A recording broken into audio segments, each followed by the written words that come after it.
చేయలేరు. వాళ్ళు కూర్చునే పొజిషన్ కూడా కొంచెం డిస్కంఫర్ట్గానే కూర్చుంటారు, మనలాగా ఫ్రీగా కూర్చోలేరు. ఇలాంటి కంప్లైంట్స్ కొన్ని ఉంటాయి. ఇది చాలా రోజులు సఫర్ అవుతారు, కానీ వీళ్ళు మేనేజ్ చేసుకుంటుంటారు. మెత్తటి ప్రదేశాల్లో కూర్చోవడం. అందరికీ ఒక అపోహ ఏంటంటే వేడిగా జర్నీ ఎక్కువసేపు కూర్చున్నాం కాబట్టి పైల్స్ వచ్చాయి, ఎక్కువగా జర్నీ చేశారు, ఎగ్స్ ఎక్కువ తిన్నందుకు పైల్స్ వచ్చాయి, వేడి ఎక్కువ తిన్నందుకని అవి వాళ్ళు ఎనాలిసిస్ చేసుకొని ఈ కొబ్బరి బొండాలు తాగుదాము, లేకపోతే ఎలాంటి అవన్నీ కొన్ని దొరుకుతుంటాయి. మధ్య అలోవెరా జ్యూసులు తాగడం ఇలాంటివి చాలా చేస్తున్నారు.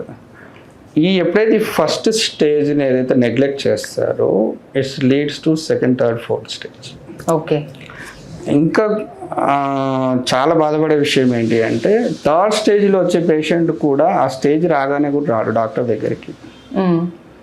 వీళ్ళు ఎక్కువగా ప్రిఫర్ చేసేది ఏంటి అంటే ఓపీ క్వశ్చన్స్ ఫోన్లోనే ఎవరో డాక్టర్ ఆన్లైన్ కన్సల్ట్ అయ్యి మాకు పైల్స్ లాగా ఉన్నాయి అంటే ఓకే అండి పైల్స్కి ట్యాబ్లెట్లు బెస్ట్ అని చెప్పి వాడి అది కూడా కంట్రోల్ అవ్వనప్పుడు డాక్టర్ దగ్గరికి ఎగ్జామినేషన్ కోసం వస్తారు. అంటే దాంట్లో కూడా డిలేగానే వస్తారు, అంటే మనకేమి ఎర్లీగా అప్రోచ్ అయ్యేది ఏమి ఉంటుంది. ఓకే.